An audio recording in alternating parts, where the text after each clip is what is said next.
ఈ స్టోరీలో మనం గాడిదలను అడ్డం పెట్టుకుని వ్యాపారం చేసి ప్రజలను మోసం చేసిన కొంతమంది అడ్డగాడిదల గురించి తెలుసుకుందాం. దీనికంటే ముందుగా అసలు మనం ఎందుకు నమ్మాం అనేది చూద్దాం. గాడిద పాలతో చేసిన సబ్బు వాసన తెలుసా? ఇందిరాగాంధీ కోడలు మేనకా గాంధీ స్వయంగా ఓ గాడిద పాలతో చేసిన ప్రొడక్ట్స్ ఓపెనింగ్ సెరమనీలో పాల్గొని మహా గొప్పగా గాడిదల గురించి చెప్పారామె. మనం మళ్ళీ వెనక్కెళ్ళాలి. బయట దేశాలు ఎప్పటి నుంచో గాడిద పాలతో సబ్బులు తయారు చేస్తున్నాయి, మనం ఎందుకు చేయడం లేదు? ఢిల్లీలో నేను గాడిద పాలతో చేసిన సబ్బు కొంటే 500 రూపాయలు అన్నారు. అయినా సరే గాడిద పాలతో చేసిన సబ్బుకు ఆ మాత్రం ధర పెట్టాల్సిందే అని మీడియాలో మీటింగులు పెట్టి మరీ చెప్పారు. అవన్నీ చూసి మనం వీడియోల మీద వీడియోలు చేశాం. చాలా మంది ఈ బిజినెస్ మీద ఇంట్రెస్ట్ కూడా చూపించారు. ముందుగా వారందరికీ సారీ, కానీ ఇది మనం రీసెర్చ్ చేసి చెప్పింది కాదు. మీడియాలో వచ్చిన వార్తలు చూసి అందించిన ఇన్ఫర్మేషన్ మాత్రమే. మరి ఎందుకు నమ్మని చెప్పండి?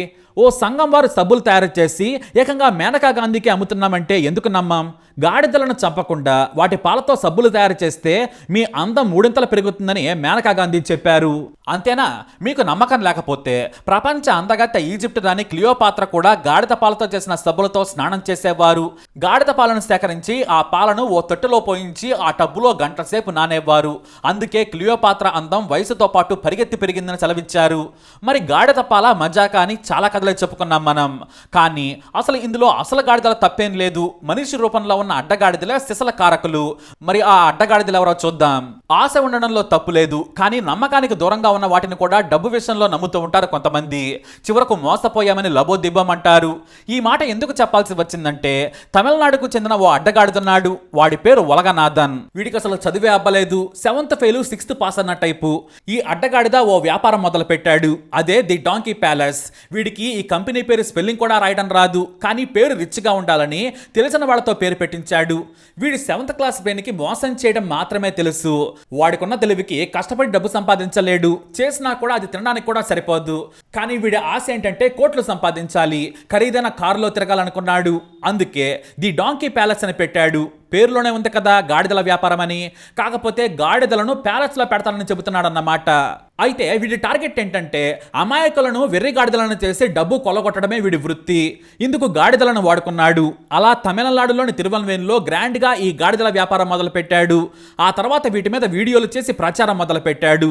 అదేమంటే బర్రెపాలు చెక్కటివి 80 రూపాయలే, కానీ గాడిద పాలు లీటర్ 1600. మన దగ్గర వీటిని కొనరు, కానీ ఫారెన్ మార్కెట్లో ఫుల్ డిమాండ్ ఉంది. ఆస్తమా, దగ్గు, జలుబు, అజీతి నుంచి సర్వరోగ నివారిణి. అంతేనా? మీ అందం 3 చేసేది గాడిద పాలు, గాడిద సబ్బులు మాత్రమే అని వీడియోల్లో డబ్బా కొట్టడం మొదలు పెట్టాడు. మరైతే మోసం అనే వ్యాపారం ఒక్కడే చేయలేడు కదా. తన మాట వినే కొంతమంది మోసగాళ్లను చేర్చుకున్నాడు. వాళ్లే గిరిసుందర్, బాలాజీ, సోనికారెడ్డి. జాగ్రత్తగా గమనిస్తే ఈ 7వ క్లాస్ బేనిగాడి తెలివిని గమనించవచ్చు. తెలుగు, తమిళం, కన్నడ వచ్చిన వారిని సభ్యులుగా పెట్టుకున్నాడు. ఎందుకంటే వీరి టార్గెట్ తెలుగు రాష్ట్రాలు, ఆ తర్వాత కర్ణాటక. వీరితో వీడియోలో ప్రచారం చేయించాడు. మరీ ముఖ్యంగా కరోనా తర్వాత వీటి ఉపయోగం బాగా పెరిగిందని చెప్పాడు. అది కూడా డాక్టర్ రమేష్ అనే వ్యక్తి అతని టీంతో కలిసి కహానీలు చెప్పించాడు ఈ బేకార గాడిద ఒలగనాథన్. గాడిద పాలు తాగితే రోగ నిరోధక శక్తి పెరుగుతుంది, కరోనా రాదు, వచ్చిన బాడీలో యాంటీబాడీస్ పెరుగుతాయని ఉల్ఫా మాటలు చెప్పించిన ఒలగనాథన్ వ్యాపారం చేద్దామనే ఆలోచనలో ఉన్న వాళ్ళని అట్రాక్ట్ చేయించాడు.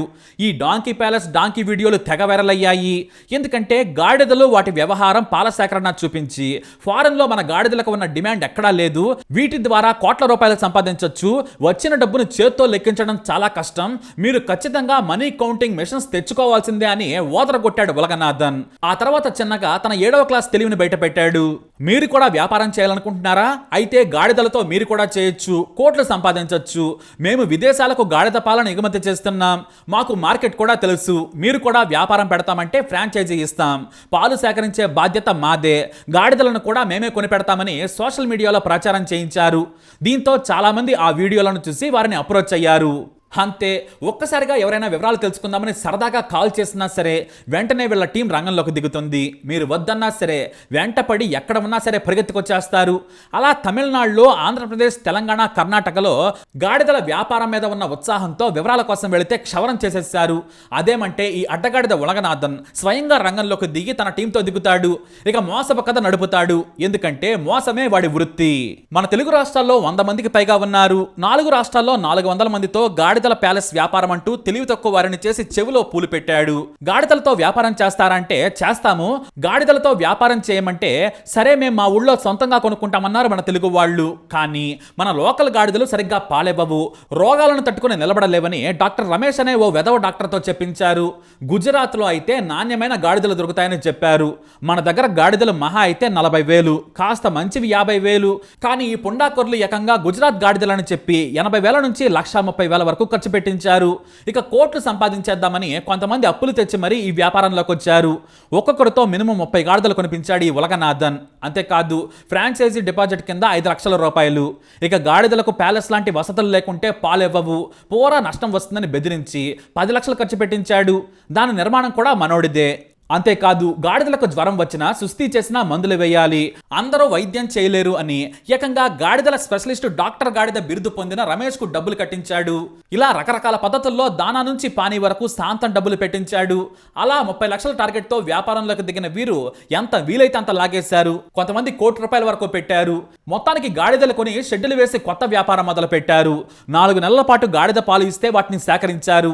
మరో విషయం ఏంటంటే రైతుల దగ్గర గాడిద పాల సీసా మీద చిన్న మరకున్నా సరే పక్కన పడేసేవారు. ఫారెన్ మార్కెట్లో ఇలాంటి మరకలున్నవి తీసుకోరు, ఇవి పాడైపోయి ఉంటాయి. ఒక్క బాటిల్లో తేడా వస్తే అంతే సంగతులు. మిగతా పాలు కూడా పాడైపోయి కోట్ల నష్టం వస్తుందని పడేసేవారు. దీంతో నిజమైన వ్యాపారాలు అనుకున్నారు గాడిద వ్యాపారులు. అలా 4 నెలల పాటు గాడిద పాలు సేకరించాడు. లీటర్కు 1600 ఇవ్వడం మొదలు పెట్టాడు. కానీ 4వ నెల నుంచి గాడిద పాల డబ్బులను నా దగ్గరే ఉంచండి, ఎందుకంటే ఈ డబ్బును కూడా ఇందులోనే పెట్టుబడి పెట్టండి, నేను మరో 4 గాడిదలను తక్కువ ధరకు ఇప్పిస్తానని చెప్పాడు. దీంతో సరేనని ఆ డబ్బులు కూడా వదులుకున్నారు రైతులు. ఇక డబ్బులకు ఇబ్బందిగా ఉన్న రైతులు తాము అమ్మిన పాలకు డబ్బులు ఇవ్వమంటే చెక్కులు ఫటాఫట్ రాసిచ్చేశారు. కానీ చెక్కులను తీసుకుని బ్యాంకులో డిపాజిట్ చేస్తే బౌన్స్ అయ్యాయి. దీంతో కంగారు పడ్డ రైతులు ఉలగనాథన్కు కాల్ చేయగా మా అకౌంటెంట్ మాట్లాడతాడని నంబర్ ఇచ్చాడు. చెక్ బౌన్స్ ఎందుకైందని రైతులు అడిగితే అప్పుడప్పుడు అవుతుంటాయి, మీరే రైతులు కదా, మేము రోజుకు 1000 చెక్కులు ఇస్తూ ఉంటాం, సంతకాలు చేయలేక చస్తుంటాం, ముందు తీసుకున్న వాళ్ళకే డబ్బులు వస్తాయి, మాకు యూరప్ నుంచి 600 కోట్లు రావాలి, మేమేమైనా కంగారు పడుతున్నామా అన్నాడు ఆయన. అంతేకాదు 1-2 నెలలు ఆగండి చెప్పి మళ్ళీ చెవిలో పూలు పెట్టాడు ఉలగనాథన్. ఇక గాడిదలను కడుగుతూ వాటికి దానా పెడుతూ గాడిద పెంట తీస్తూ వాటిల్లో కూడా కోట్లు ఊహించుకున్నారు సభ్యులు. కానీ ప్రతి నెల గాడిద ఫ్రాంచైజీ అంటకట్టిన వాళ్ళు ఫోన్లు ఎత్తడం లేదు. ఎంతైనా కూడా బిజీగా ఉన్నామని చెప్పి కట్ చేయటం మొదలు పెట్టారు. ఎత్తినా కూడా బిజీగా ఉన్నామని చెప్పి కట్ చేయటం మొదలు పెట్టారు. సరిగ్గా నెల రోజుల తర్వాత అసలు టచ్లో కూడా లేరు. దీంతో తాము మోసపోయామని లబోదిబ్బమన్నారు గాడిద పాల వ్యాపారులు. దీంతో యూట్యూబ్ వీడియోలో అడ్రస్ చూసి తిరువన్వేలికి వెళ్లారు. అక్కడ మనోడు లేడు, కేవలం గాడిదలే ఉన్నాయి. దీంతో మొత్తం మోసపోయామని స్థానిక పోలీస్ స్టేషన్లోకి వెళ్లారు. కానీ ఉలగనాథన్ ఏమన్నా మామూలుడా, అసలే 7th క్లాస్ బ్రెయిన్.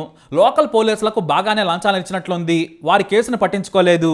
అతని ఏరియాలో అతని హవానే నడుస్తోంది. దీంతో మెల్లిగా తెలంగాణ ఏపీలో మోసపోయామని రైతులు లబోదిబ్బమని ఒక యూనియన్ పెట్టుకున్నారు. అంతేకాదు తమిళనాడు, కర్ణాటకలోని ఈ డాంకీ ప్యాలెస్ ఫ్రాంచైజీ వ్యాపారులు కూడా లబోదిబ్బమని పోలీసులను కలిశారు. కానీ ఏం లాభం, ఎవ్వరూ పట్టించుకోలేదు. చివరకు ఏపీ మంత్రి నారా లోకేష్ను కలిసి తమ బాధ చెప్పుకుని న్యాయం చేయాలని వేడుకున్నారు. ఇక కేటీఆర్ సాయం కోరగా ఆయన ట్విట్టర్లో స్పందించారు.